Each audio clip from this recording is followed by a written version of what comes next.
Hello friends, I'm Jatin Grover, CA final rank holder AIR 34 in November 2015 attempt. I'm currently working in a Fortune 500 company in the field of direct tax, looking after both domestic tax compliances as well as international tax compliances. So that was the brief about me. Now brief about this video.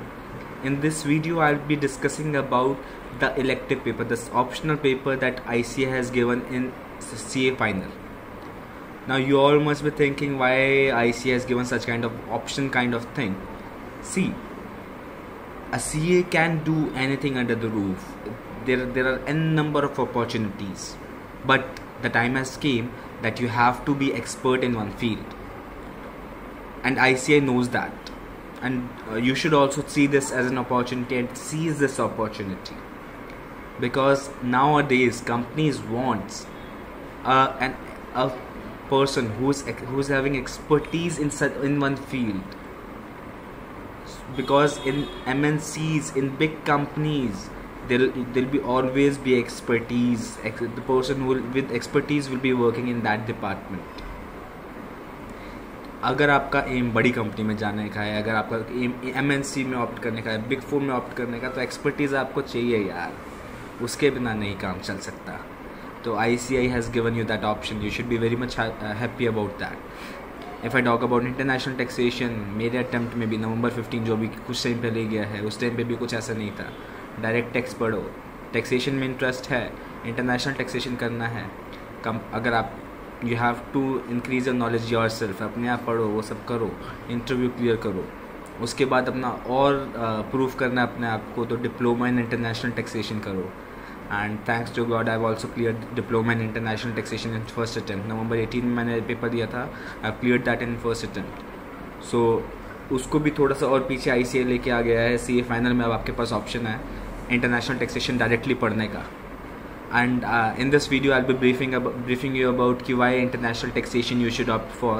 There are other things as well. अगर आपका वैसे accounting में interest है तो ठीक है, आप जाओ सीधा अकाउंटिंग में जाइए. जो आपका गार वाला है, ये अकाउंट फाइनेंशियल रिपोर्टिंग वाला जो है, उसमें आप जाइए. कैपिटल मार्केट में इंटरेस्ट है तो कैपिटल मार्केट ऑप्ट करें. लेकिन अगर आपका इंटरेस्ट है टैक्सेशन में, स्पेशली डायरेक्ट टैक्स में, तो this is a subject which you should opt for. इस वीडियो में मैं पूरे आपको इसके बेनिफिट्स बताऊंगा, क्यों ये ऑप्ट करना चाहिए आपको, and you will agree with me that I am damn sure about that. So ये जो आपका सब्जेक्ट है, इलेक्टिव पेपर है, ये इसमें आपके पास MCQs रहेंगे, केस स्टडीज़ रहेंगी. केस स्टडीज़ के फॉर्म में आपके ये पेपर्स आने वाले हैं. तो how it will help you, because see, taxation is a matter of analysis and analysis. So अगर आपको केस स्टडी मिल रहे हैं CA फाइनल में, so your analytical mind will work very fast and companies will recognise that. So अगर आप consultancy में जाना चाहते हैं या फिर आप किसी इंडस्ट्री में भी जाना चाहते हैं, still you should have analytical mind. Companies nowadays wants to do so much things in-house itself. Gone are the days when you go to consultant, get the consultation done. Yes, in certain major cases consultants will be selected, but companies wants their employees to be the consultant. Various companies are coming up there with this central excellence team. That central excellence team will be having expertise in giving opinions and all. So it's not only about big fours which I'm talking about. I'm talking about MNCs as well. Both inbound MNCs, that is foreign company having HQ outside India and having subsidiary or branch in India, and Indian companies as well who are having presence outside India. भाई ये subject जो है ना, वो आपको बड़ी job दिलवाएगा. So yes, if you dream big, then this is a subject you should opt for. And if you have interest in taxation, definitely this is the subject you should opt for. Apart from that, पहले भी ये इसका बहुत scope था. Double taxation होता था. अगर कोई इंडियन रेजिडेंट है या इंडियन कंपनी है, बाहर कुछ इनकम अर्न कर रही है, तो 2 कंट्रीज़ में उसकी इनकम हुई, दोनों कंट्रीज टैक्स करना चाहेंगी, तो you are the one who will help that company out. And अभी तो और ज़्यादा हुआ है because of certain cases. Google का आप रिसर्च करिए, और उसके बाद अगर आपको लगेगा, इंटरेस्ट लगता है उस सब चीज़ों में कि भाई गूगल ने ये सब किया, बाकी कंपनीज नहीं ना करें, इसलिए काफ़ी कंट्रीज़ ने मिलकर कुछ एक एक्शंस लिए हैं. एंड उन एक्शंस की कंप्लायंस भी आपको करनी है, and you have to ensure that your company does not pay hefty amounts as tax. Yes, आपको अवॉइडेंस नहीं करनी, आपको इवेजन नहीं करना, but you have to have the good knowledge of tax laws. DTAA benefit is there, double taxation avoidance agreement. 2 countries ये agreement enter into करती हैं so that दोनों कंट्रीज़ के पास फेयर शेयर ऑफ टैक्स रहे और टैक्स पेयर के ऊपर भी बर्डन ना रहे. तो आपको बहुत कुछ चीज़ें एनालाइज करनी पड़ती हैं ये सब्जेक्ट, अगर आप ये सब्जेक्ट ऑप्ट करते हो, इस प्रोफाइल में आप जाते हैं तो आपका एक सबसे मैंने आपको पहले बताया एनालिटिकल माइंड आपका ओपन हो जाएगा, which will not only help you into this international taxation or taxation, which will also help you out in various other fields. If you want to go to another field, analytical mind is on, analytical mind is working very fast, so definitely you'll have success in any kind of field whichever you opt for afterwards as well. Apart from that, what I was telling you कि previously भी पहले भी बहुत scope था इसका, और अभी तो स्कोप और बढ़ गया है बिकॉज इन 2013 काफ़ी सारी कंट्रीज़ ने रियलाइज़ किया कि डबल नॉन टैक्सेशन हो रहा है. जो टैक्स पेयर्स हैं वो काफ़ी टैक्स अवॉइडेंस, टैक्स इवेजन वाली प्रैक्टिसेस अपना रहे हैं, ऐसे स्ट्रक्चर्स बना रहे हैं कि वो दोनों कंट्रीज़ में ही टैक्स नहीं पे कर रहे. कंट्री ऑफ रेजिडेंस, जैसे मैं टुक एन एग्जांपल ना कि इंडियन कंपनी या इंडियन रेजिडेंट कुछ है तो उसके लिए country of residence is India, country of source is जहाँ पे जाके वो इनकम अर्न कर रहा है. तो वो जो पर्सन है, वो जो असेसीज हैं, वो जो टैक्स पेयर्स हैं, वो काफ़ी सारी ऐसी प्रैक्टिसेस में इंडल्ज हुए कि वो दोनों कंट्रीज़ में टैक्स नहीं पे कर रहे थे. अगर आपको इसके ऊपर थोड़ा सा रिसर्च करना तो आप गूगल और स्टारबक्स के बारे में सर्च करो कि how they were not paying tax, optimum tax. तो because of this various countries went to OECD, which is an international organisation.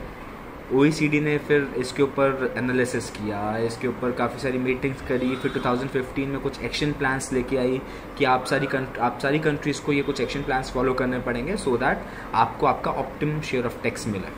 And कोई भी ऐसे एंटी टैक्स अवॉइडेंस प्रैक्टिसेस में इंडल्ज होता है तो उसको पेनलाइज करो. तो one of the action plan which I'll talk about is Action Plan 13, which talks about 3-tier transfer pricing agreements, 3-tier transfer pricing documents, sorry. सो वो चीज़ इंडिया में already implement हो चुकी है. थिन कैपिटलाइजेशन अगर आप कंसेप्ट पढ़ो तो वो चीज़ हो चुकी है. ये 3-tier ट्रांसफर प्राइसिंग डॉक्यूमेंटेशन में मास्टर फाइल CBCR आता है, उसके लिए ऊपर मैंने एक आर्टिकल भी लिखा हुआ है, आप उसको स्टडी कर सकते हैं. मैं उसका लिंक दे दूँगा नीचे कमेंट उसमें डिटेल्स में, आप वो चीज़ स्टडी कर सकते हो. और अगर आपको अच्छा लगता है कि भाई ये क्या क्या चीज़ें आ रही हैं न्यू, काफ़ी कुछ आ रहा है, ये फील्ड ऐसी है अभी जहाँ पे काफ़ी कुछ अनएक्सप्लोर्ड है, with lot of new things are coming up. IFRS आ चुका, उसमें इतने चेंजेस नहीं होंगे अभी, but this international taxation is a future right now, it's growing up right now.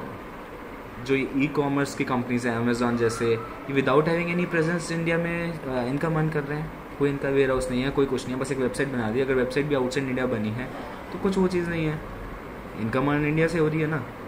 तो उसके लिए भी कंसेप्ट आ रहे हैं. सिग्निफिकेंट इकोनॉमिक प्रेजेंस, अगर आप ये थोड़ा सा रिसर्च करो इसके बारे में, I will be giving in this video, I will be giving various things on which you can research about and then decide. So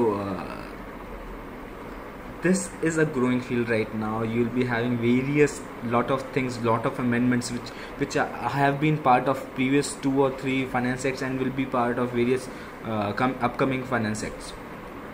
So ये field जो है वो grow हो रहा है अभी. तो फ्यूचरिस्टिक है, कम्प्लीटली फ्यूचरिस्टिक है. And futuristic, it will open your analytical mind, it will get you a good job only. I told you, big force और MNCs, इनबाउंड और आउटबाउंड MNCs, वर्किंग कल्चर अच्छा होता है भाई. दूसरी चीज़, आपको पैसा भी अच्छा मिलेगा. तो definitely if you aim big then you should opt for this subject. Apart from that, as I told you कि प्रीवियसली स्पेशलाइजेशन नहीं था तो डिप्लोमा करना पड़ता था. अभी आपको डायरेक्टली स्पेशलाइजेशन मिल रहा है. तो कंपनीज विल डेफिनेटली, यूल मतलब although you'll be considered as fresher, but जो हमारे टाइम का था, पिछले अटेम्प्ट्स का था, प्रीवियस ओल्ड कोर्स का था, उनसे आप बेटर उस पर रहोगे पोजीशन पे. देर आफ्टर आपका अगर ये हुई बात फ्यूचर की कि आपका फ्यूचर ब्राइट रहेगा अगर आप ये सब्जेक्ट ऑप्ट करते हो. इसके अलावा आपका सेकंड ग्रुप बहुत ईजी हो जाएगा. कैसे?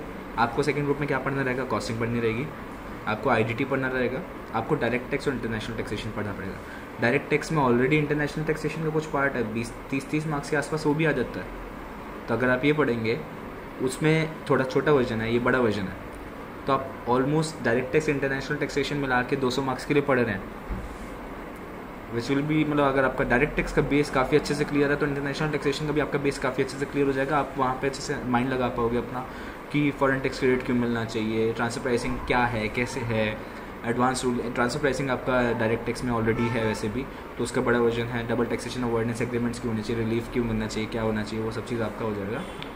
तो all in all, not only it will help you in clearing out the CA final, it will help you fetch a good job, it will help you fetch a good salary and definitely a very good future afterwards. Thank you. And अगर आपको ये video अच्छा लगा तो like and subscribe करें मेरे channel को। And अगर आप CA फाइनल स्टूडेंट नहीं भी हैं तो आप आपके कोई छोटे भाई होंगे, आपके फ्रेंड्स होंगे, उनको सर्कुलेट करें ताकि this video can help them out in selecting that optional paper. Thank you very much.